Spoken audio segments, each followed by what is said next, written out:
welcome to this week's Singletrack World podcast. I'm Hannah Dobson, managing editor, and here we have Benjamin James Howarth, technical editor. Okay, and in the background, I am AI. possibly causing disruption, we have Archibald the dog. Archibald the dog. Yeah. I don't know if he has a surname. Are you legally Howarth? I don't know. It's dog. There's no. Dog. Actually, we do have paperwork. It's a receipt. He's out of warranty now, I'm afraid. There we go. What should we talk about this week? Well, speaking of warranties, e-bike reliability. Oh, yes. That was a perfect and unintentional It was, segue. Well done, right. Benjamin. Thanks. So you were looking last week at how reliable are e-bikes? We did a survey in October that was deliberately open-ended in terms of a non-leading. It was an open field where you could answer questions that were quite open. So it took a long time to get through, Wow. but it was more interesting and more relevant and more accurate than giving people a set 1, 2, 3 answers. Okay. So it took a while to get through. And what did you find out? Everything everyone already knows. But it's good to know these things. If I thought the reliability was not as bad as I thought. It's about 36%, was it, go wrong? Like e-bike specific have to go back to the shop-a-lopper wrong. Okay. Not just like you punctured or the usual bike problem. So it was 36% went wrong. What were you expecting then? 75%. Okay. On the basis of what? Being alive and noticing. Okay. And just even the periods we have e-bikes, which are not like as long as owning them, are we? Is it? But we try and keep hold of them for a fair amount of time. Mm-hmm. I'd say we probably have an e-bike for on average 6 weeks, and I think 1 out of 4 go wrong. Okay. I've got. I'm trying to think how many. I'll name names because if it's not a secret, is it? So I think there's a YT Decoy SN that's I've got in the test at the moment. That went wrong. That's gone back and come back. And the Amflow DJI all singing, all dancing hype machine has gone wrong. Needs a speed sensor, apparently. New one. And I think that's probably it.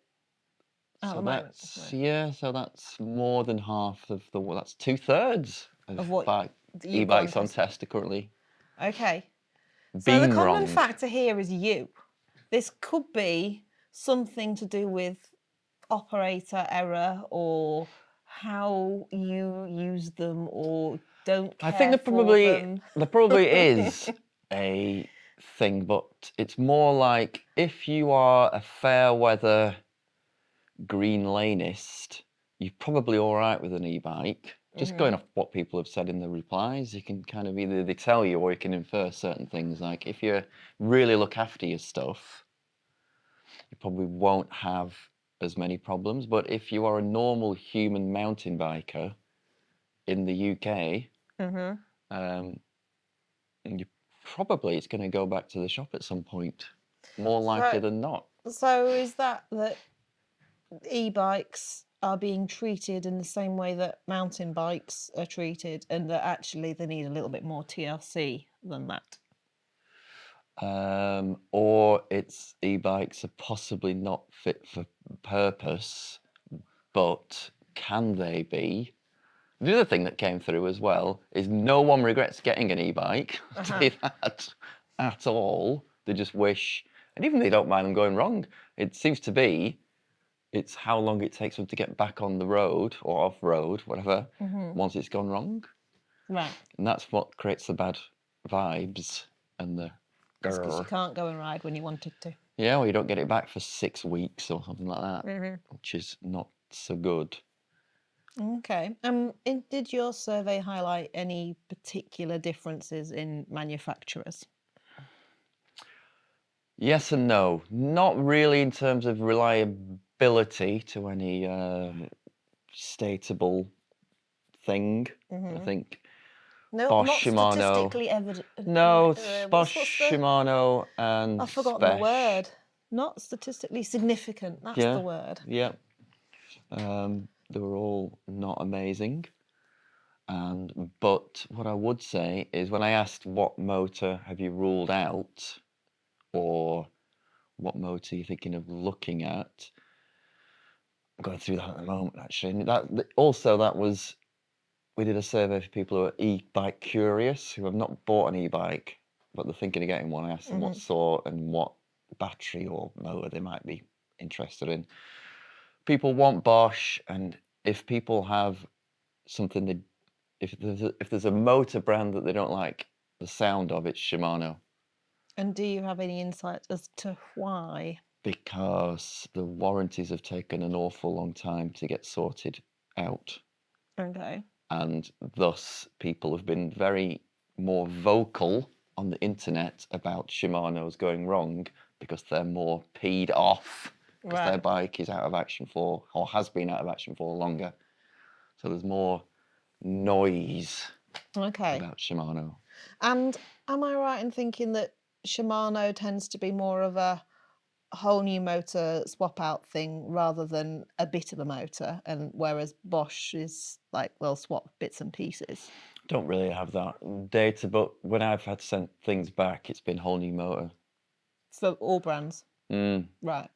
Which I think is a very canny way of doing it. And I think probably it's Shimano trying not to replace a whole motor that's the problem. Whereas if you speak to particularly Specialized, how arguably Specialized got a big foot in the door with the e-bike world, and they're now probably by far the biggest brand of people who own e-bikes, certainly in the UK, I think. There was like a no questions asked, right, stick a new motor in it, get them back on the road quick. Right. And that's a very wise thing to do. Underneath it all, Bros, and I think they also do a Marla motor in the new SL2s. Right. Okay. So much of a muchness in terms of performance. It's the aftermarket customer support thing that. And whether that's still the case, I don't know, because when I've looking at how long they've had that e-bike for, I would say there's not very many. So that's the next thing to divvy down in, really. It's like I think Shimano and UK Shimano are probably an awful lot better at dealing with the issues that they get now. Right. Oh, they've improved a bit. Yeah, there's also I think the EP801 rather than EP8 blah. I think before that was probably more problematic. And have you got any experience of going into an actual bike shop with your broken e-bikes? Yes, but no, because I always go in there having got it sorted out that like Specialized. I've said to Specializers who I deal with, for example, for the latest one that went back to a shop, oh, this has gone wrong, what do you want to do with it? And so can you take it to this bike shop that's nearest your postcode? Or they are expecting you to take it in. So yes and no. Right. I guess I'm similar. I've spoken to Bosch, but then took it to a local e-bike service centre. Now, kind of that interestingly, they don't sell bikes. They just fix bikes, but particularly e-bikes. So they deal with Shimano and Bosch. And it's a bit like taking your car to the garage, and they plug the iPad or whatever it is into your bike, and it just uploads it all. And certainly the Bosch setup, because it was a Bosch motor that I was taking in, was very slick. It sort of logs it all straight through and sends emails and and all of that. I don't know, I'm not seeing that part of it. Yeah. I don't know anyone else. The other ones might be like that. I don't know. But I guess it does raise the thing of having a good local bike shop or a service centre, right? Like, because it's not simple to post an e-bike battery with couriers. That's a bit of a faff. I would think it's not really a bicycle problem, is it? No, it's a. So you have to treat it. It's. I don't know what it's like really. It's almost like when your car goes wrong or something, and it's like, I can't get the part. It's very similar to that. It's like, and you can't drive for a while, and you have to go, oh, God, what am I going to do? And your whole life goes complicated. So yeah, keep your old bike, spare bike. Oh, okay, that's your tip, right? Yeah. Well, I think it's worth checking out who you've got locally, what kind of support you might get. even if you buy online, you might end up needing your local shop. Yeah, because take the example of the Special, because that's the only most recent one I've been dealing with. I mean, I could have bought it from a specialised dealer, even online or something, or even Specialised direct and got it to my house. They would have still sent me to the bike shop nearest them, because then the bike shop and Specialised will have the deal, won't they? Mm-hmm. Specialised will reimburse or pay for the workshop time and things like that. Well, on a sort of related note, it's just one segue after another. This week there was some product news about Intra Drive, which is an 8-speed gearbox and motor all-in-one system that is being made in the UK, and they've just got to the stage of making the sort of pilot production. So it's not prototype level. It's like the first sort of production type motors that will go out to bike brands. So, and we think this is looking quite interesting, don't we? It's been a long time coming, hasn't it? And I forgot it was 8-speed actually. So I don't know an awful lot about Intra Drive. I think it's got Edinburgh or something. Yeah, being made in Edinburgh or near Edinburgh. And so I think there's two things that's particularly interesting about it. One is they've designed it to be repairable. So they've set out that it will be repairable. And the other is that they've designed it to fit a Shimano motor like housing. Okay. It's designed to be the same size, shape, proportions, whatever. Yep. 3-bolt. Which means that, in theory, once Intra Drive is up and available, you could swap your old Shimano motor out for a new Intra Drive. And how much will be? Do we know? We don't know. No. Okay. But I think the Kotick e-bike, does that use a Shimano? Yep. So you could potentially put an Intra Drive on that. Yep. Yeah, I mean, it's sort of... It's belt, is it? It's a belt? It can be either. It can be belt or chain, because it's a gearbox drive. You need some kind of tensioner on it, won't you, for full sus kind of things? Yeah, it's gonna look like. But there are solutions for that, aren't there? Yeah. So it feels interesting and kind of good. Like maybe they've set out with some good thoughts in mind. Yep. We're going to deal with pinion, haven't they? Is it the MGU, the pinion thing? That's the same kind of similar kind of job. Yeah. Right. Okay. So do we know any numbers on it? I don't know the price, because they probably don't know the price yet. No. What other numbers would you want? No, I can't remember that. No, but there is a story on singletrackworld.com. Right. So you could go and read their press release. Yeah, it's meant to be a full one, isn't it? It's not like an SL dinky doodle thing. It's a full power. Full power job. I can't remember the actual numbers. Yeah. Good. So now we're going to take a short break. Everybody's sitting still again, Archie? Yes. Let's move on to talking about some other product, not electric product. Let's talk waterproof jackets. What a waste of money. Brutal. Burned. Well, not literally. Frozen. Too many frozen, disappointed experiences. You have? Okay.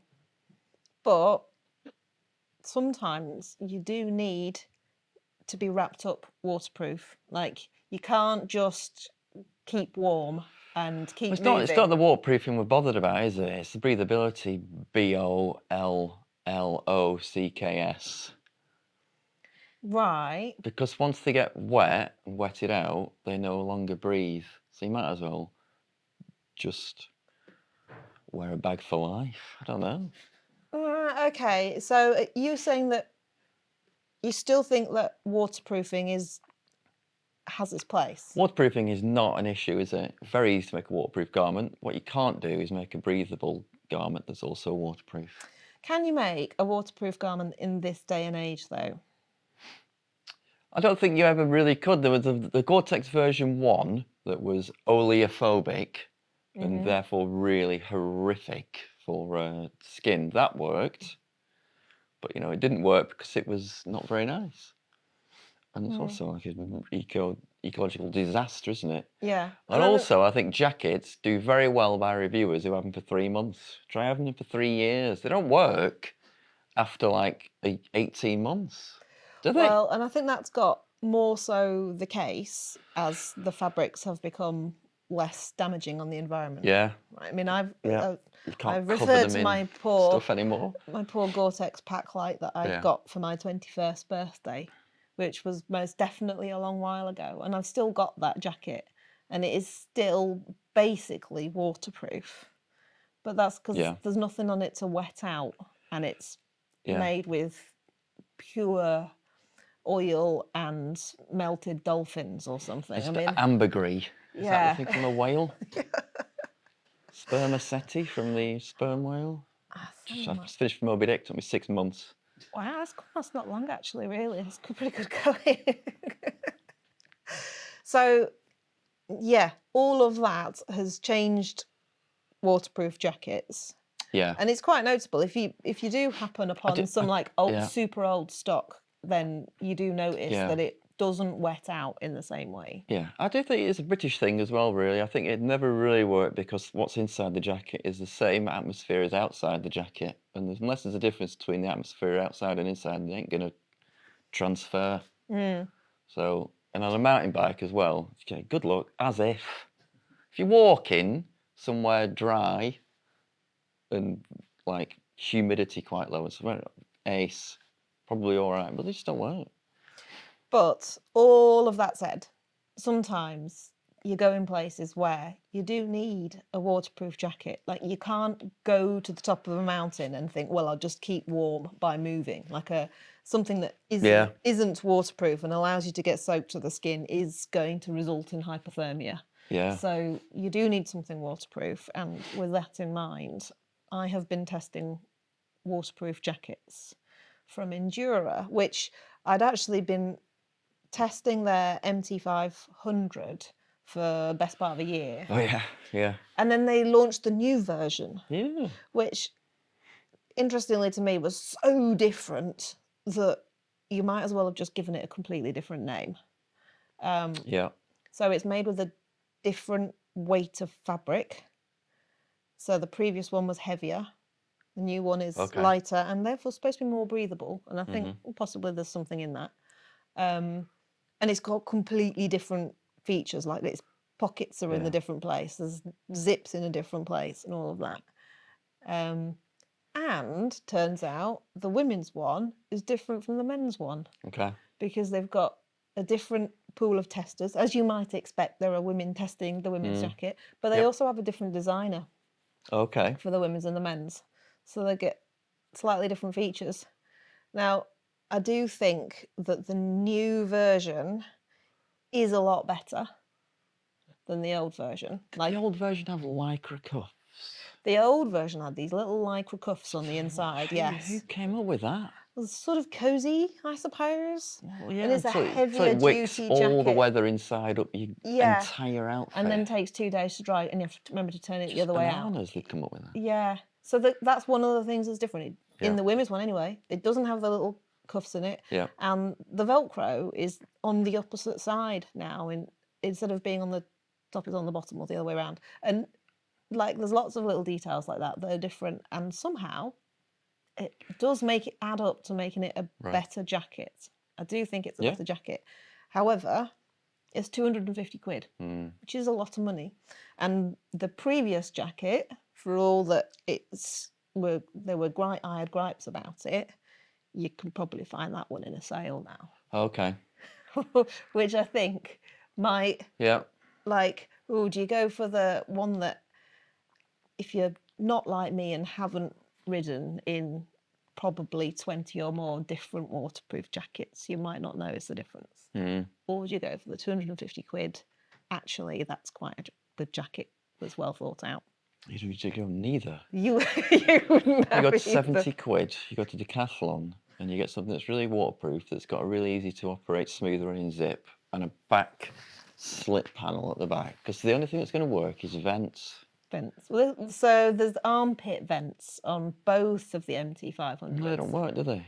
They're quite hard to do. Yeah, Like, and they don't work either. With the zip on front, it's just more stuff to be uncomfortable and stop especially anything if you've working. got a It's shoulder balls. injury and you can't raise your arm. The outdoor clothing really suffers from wanting to put loads of information on a hang tag in a shop.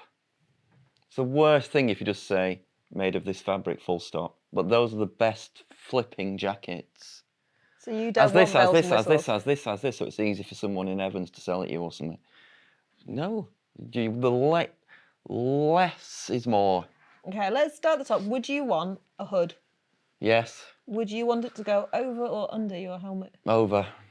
Would you want it to have some kind of stowing mechanism to stop it flapping around when you Not weren't using it? See, that's how I feel about it. Where do you want your vents? A big zip on front you can use with one hand. Okay. Do you care if it's got a two-way zip or not?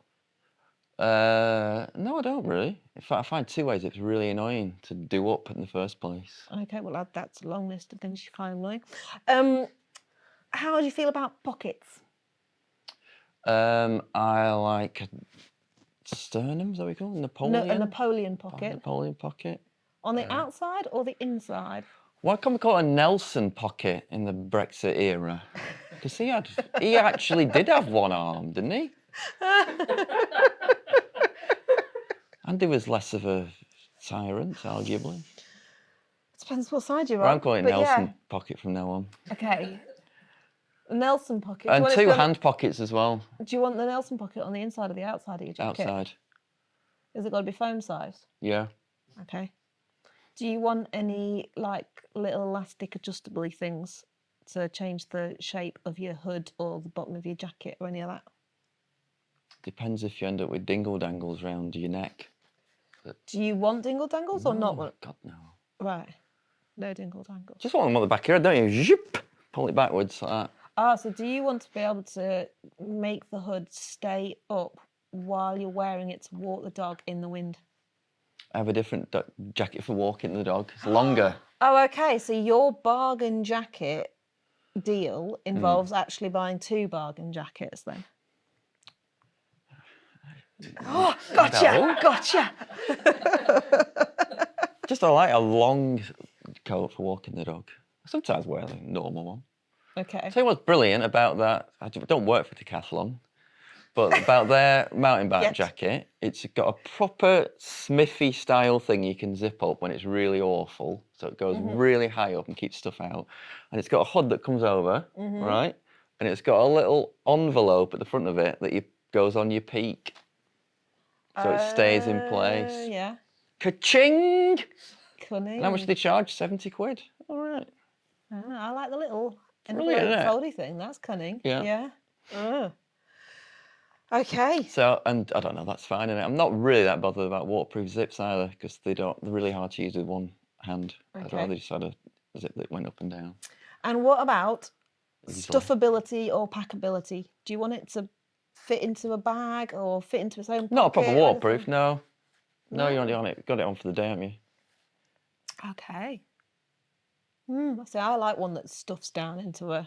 I have loads of stuffed down jackets, like little showerproof ones. They're the best jackets you should have. That's actually arguably worth spending money on. So you've got your dog walking jacket, your bike riding. I'm not anti-jacket. I'm anti-outdoor lies that cost hundreds of pounds. But you see, I feel like if you get one jacket that does it all, that's Who wants one jacket for doing it all? That would be great, because then there's less shite in your house. No, because a light jacket's really nice, isn't it? I wear those most of the time, I'd say. The super light one? Yeah. Yeah, I've got a really good super light one from Rab that is so light and packable that I keep losing it because I forget where I put it. Yeah, so they're really a little bit stronger than a Pertex type one, because I just find I rip those to bits on getting over fences or ripping with pedal pins when you're lifting your bike up, or just general brambles or anything. So they end up being held together with Gorilla Tape, don't they? Yeah. Something a little bit thicker than that.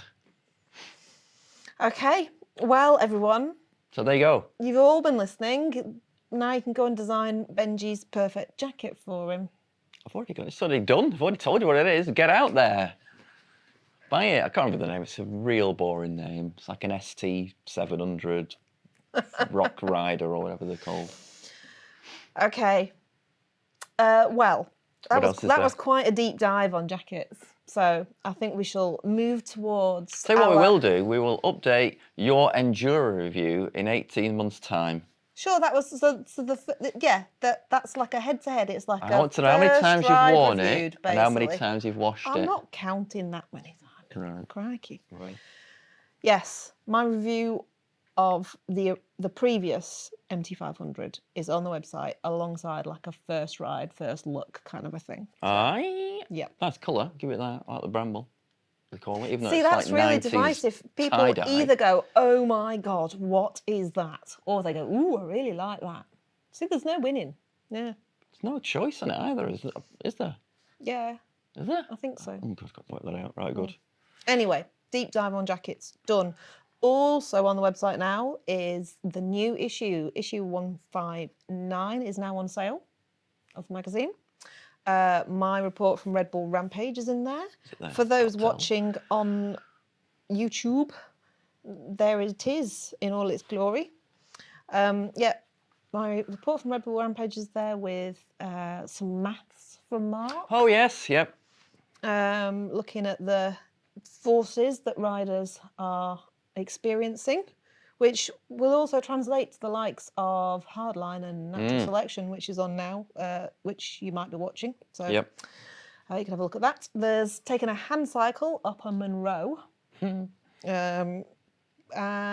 there's a digital detox piece as well. Looking at going cycling without all the electronic paraphernalia. So let us move towards the end of this podcast in a Wrap it up. Thought for the day kind of a moment. You know, there's the thought for the day. Turn it off, don't you? I've got the thought for the day already, so you can listen. Disc. Yeah. And think. All right, go for it. So, digital detox in the current magazine. Like, the digital world at the moment is a lot. I've managed to put myself into local press this week, which is always a mistake because the comment section on local press is completely insane. But I took a pro cycle lane petition to the council. So you can already imagine where the comments thread is going to go, and that, so that's quite wild. Like cycle lanes and local press comment section. So it made me feel a bit dispirited. Oh. Yeah. Like I did this pro cycle lane petition because I thought somebody should be positive about cycle lanes. Oh, these are cycle lanes that are proposed anyway. In the area where we live, like we need more cycle lanes. We don't really have any, and yeah, there's a lot of shouting against cycle lanes. And I thought I will be the person to put their name, and make themselves the target of the comment section, it's kind of turned out like I expected.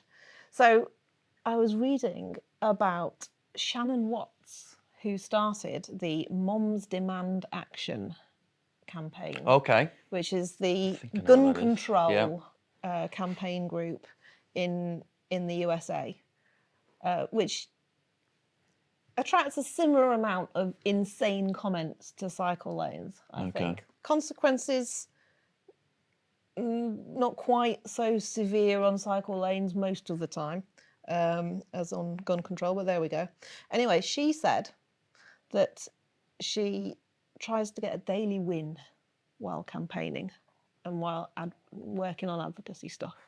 Like, just look at the little wins each day, even if it's just a positive conversation with somebody. And so my daily win today was I saw 2 kids in a cargo bike being ridden to school. And I rang my bell at them really vigorously. And the dad who was riding the bike had a hooter on his bike. And like, back at me. And that was my daily win. I was like, yes, bikes are great and we can all be happy, just for a moment at least. So there you go. Thought for the day at the end of the podcast. Go out there and get your daily wins, however you get them. Thanks for being with us. Join us again next week. Bye for now. Bye. Bye.